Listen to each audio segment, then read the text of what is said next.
think I need a wee before we start. I've got about 12 layers to get through. Don't film that long. I haven't got to zoom that long, mate. Today we're going to target a tiny little stream. All of the insides of the bends, the deep little pools that we find, all of the little creases. We're just going to explore loads and loads of different areas and hopefully plop a worm in front of a fish or two. I don't know whether we're going to catch anything big, but on a day like today, when we book today's fishing, you either sit indoors and moan about not going fishing, or you come out. I mean, it'll be a beautiful day. It's horrible conditions, bright, freezing cold, but I think when the sun gets up, a lot of the ice will melt, probably go into the river, which won't make the fishing very easy. I think we will get one.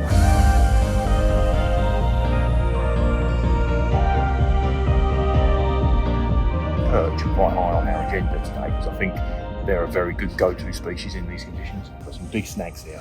We've got a lovely steady bend and we've got a bridge. Perch living within 50 yards of here will definitely be around that bridge. And mate, what is the bait of choice for today? Well, I've got two baits and they're both worms. I've got a tub of dendra and I've got a tub of lobworms. If we're going to sit it out and fish downstream, like maybe later on this afternoon, we'll flick it under the bridge and see if we can catch a chub or two. Then I'll put a lobworm on because it's got a lot of scent and I'm happy to leave it in one place. But these dendrobina, they tend to be a little bit more mobile. And so what I'm doing, I'm either fishing a whole lob or I'm fishing 2 or 3 dendrobina in what we call like a Medusa rig. So what I want is a really good tactic on little rivers like this when you're searching out for fish is to twitch the bait. All right, and if you've got 3 dendrobina on the hook, when you twitch them, they tend to do like they go like an octopus, all right? And particularly the predatory species, the perch and the chub, they'll sightsee them rather than actually think, oh, I just want to feed on that because I'm hungry. They'll see it and they'll just aggressively attack it. So not only you sort of tuning into the fact that there probably isn't a lot of natural food around at the moment and you're providing them with a mouthful of worm, they ain't hungry. If you stick it in their lair, so to speak, often you can just get an aggressive take anyway. Depend on the swim that we're fishing. All right, I'm either going to fish a lobworm or I'm going to fish a couple, maybe 3 dendrobina on the hook. Super simple. Think we'll worm and catch everything, right? Anyway. Warm their hands up. Now, what kind of locations on the stream are you considering? Anything with steady pace or on the inside of bends or on the inside of creases. In creases, basically, the dividing line between fast and slow water. But that's where most of the fish will sit, on the inside or slightly on the outside of it to intercept food, natural food that's coming down. So they are obvious areas to target, but generally in the winter they're going to be in the steadier waters. Wherever you see boils and sort of like faster water, I'm just going to avoid because I just generally don't think that the fish are going to be there.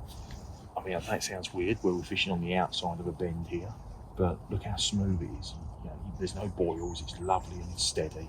And it's nice pace where they could just sit on the outside, they don't have to work hard, they can just pick every morsel up that's coming downstream. Up to snags are obvious areas because it creates cover in bright conditions like this, and obviously there's a lot of natural predators that they've got to avoid as well. Bridges, structure. Truth be told, on little rivers like this is where you can really upscale your watercraft quickly because you're only spending half an hour in each swim. Like on a big river, you feel like you've got to give it a couple of hours to explore the swim properly because they could be anywhere, but anywhere on a little river like this, you know, it doesn't take that long to explore. So, you know, if you feel like they're going to be over there, have a flick over there.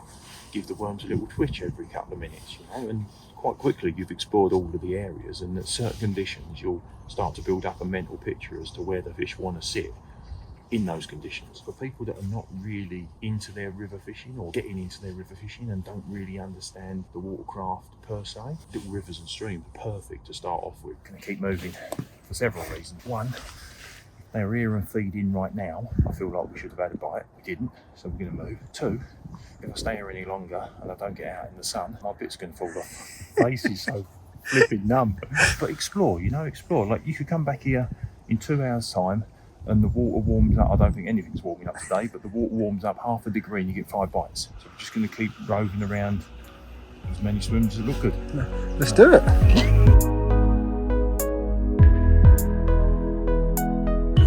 A top tip for when it's cold. Oh, some salapettes on, drop your guts.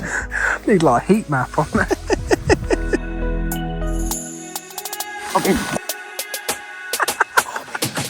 Come here, you perfect perch. There we go. A minus, Baltic, whatever the conditions are today.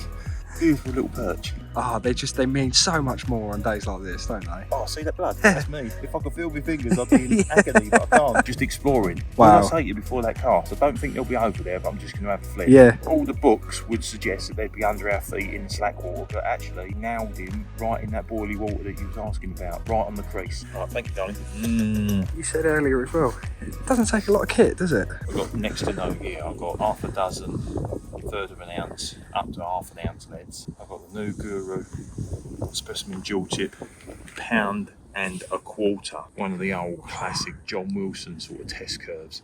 A beautiful ounce and a half tip in it with a 3000 Aventus reel, £6 drag line.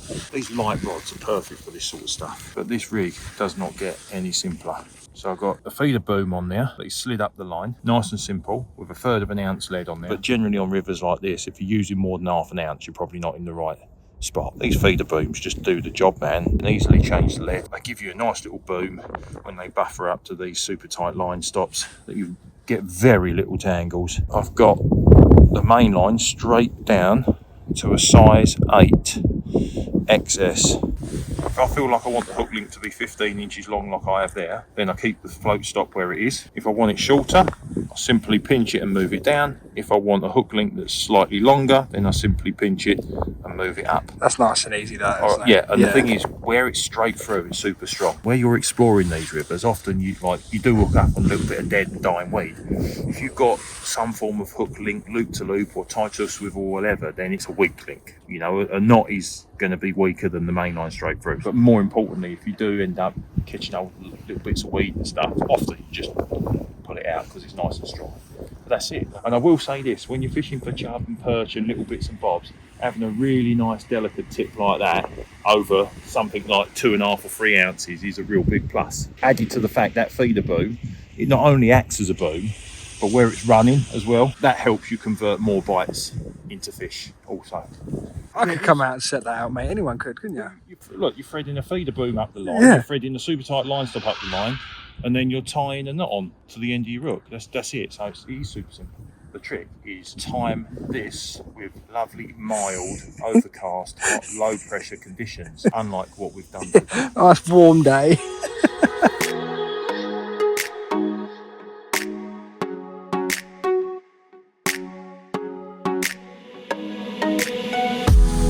Oh, there you go. That's what we're after.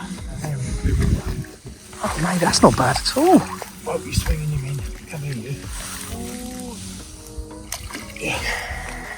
See, I was just twitching it across the street, just searching out where they be. All my fishing senses told me they'd be in here in the slack, but they weren't.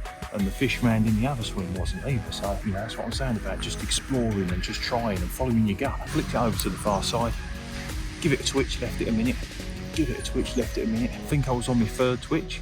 So it was probably right in that crease, exactly where all that natural food will start coming downstream. Tip went like that. Sounds good. They're so cool, aren't they? Look at the colours on them. But that on a freezing cold day on a tiny little stream, the right result. Beautiful. How big do you reckon that one, mate? £12. £12, yeah. Oh, 15, 20. Beautiful. Right, thank you, mate. Another little trick, mate, is spending sort of 15-20 minutes in each swim, and you want to try and get multiple bites. And putting the fish back that you do catch either slightly further downstream or upstream, certainly not back on the same spot, can often keep the bites coming a little bit more frequently.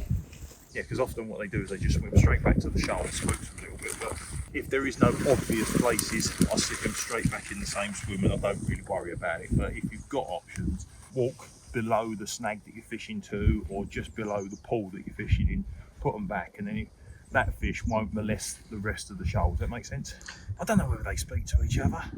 Percy, you want to watch out for that, mate. They definitely release some sort of pheromone that spooks the rest of the shoal. Like if you was lure fishing, when you turn up to a swim, you work in a fan. Like start left, and you make 5 or 6 casts all the way round to the right in a fan shape, and then you've covered all the water really quickly, really efficiently. And that's what we're going to do here. We tried underneath our feet, clearly weren't there, and then our very first cast to the far bank to our extreme left, about halfway in is when we got. So we're going to start on that line again just in case. But if we don't get another bite, we'll go 1, 2, 3, 4, 5 casts, and I do expect another bite. To have a fish on the first cast of the far bank like that, I expect to bump into something else on the you never really know exactly where they're going to be sitting, because in these conditions they can be tight, real tight balls. Trying to be as methodical as possible. A lot of people come here and just fish to that raft. They're feeding, generally they've got sound underneath the raft. The sound underneath the raft when they're doing absolutely nothing. So we're looking for the areas where they're going to be out and actively hunting at the same.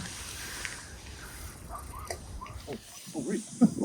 That really didn't take long at all, did it? I literally went to switch it back and it hasn't straight away. This is rubber. See what I mean about going back on the same line just in case there's another one there? Where you find one, you often find little pockets. Well, you couldn't have talked that up even any better, could you really? Fully expect to bump into another one. Wallop straight on his head. That's mega, man, isn't it? No, I landed it right on his head, mate. A little bit of fortune, but fortune favours the brave, and we have been brave coming out on the daylight today, that's for sure. I definitely think those two dendras, as opposed to like one lob or half a lobworm, where they kick and pulse in this clear water, I definitely think that's getting us extra bite. Look, this is my favourite part of the perch.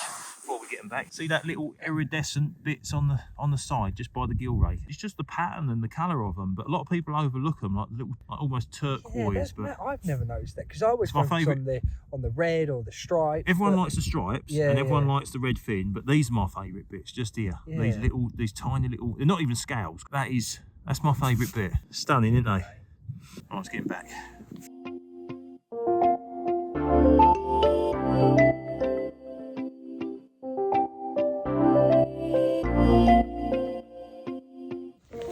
Deano said we'd be covering a few miles today. You know, doing a bit of exploring up and down the stream. But that man just doesn't stop. Am I right in saying you used to do some running back in the day? Still got it, ain't you, mate? Needed a couple of hurdles in there, you've been right at home. I'm not after any sympathy, but I've got two massive blisters on my feet from a walk that I did with my missus the other day. Do you know what that is? That's the world's smallest violin. Is it? Yeah. Well, this is, isn't it?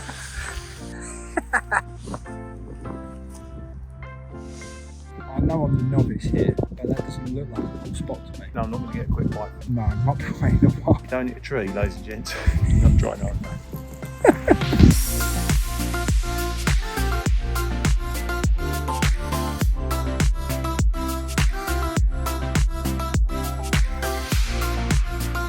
Well, Dean, this looks a bit familiar, this does, mate. We must have put baits in at least 8 or 10 different swims, and we've only had bites from 2. I put a bait generally in most of the areas where I would have expected bites, because there are quite a few different species up here. Weirdly, it's only one species that we've caught so far, so we'll see. But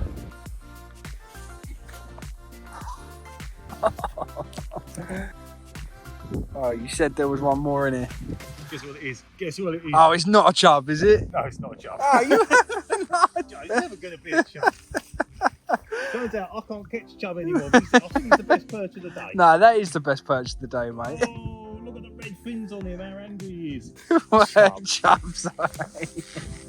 I thought you were getting away. The beauty, colours look mega. It's been an absolute pleasure to be out on the daylight today. I know I've not stopped moaning. No, I loved it. And we finished on a 7-pounder. Look. Yeah, look, camera trickery there. Yeah. Now look what an angry little sod. Look, he's beautiful. He's absolutely They've all been mega, mate. Get yourselves out there when it's -1, -2, -3, -4. And free just like us.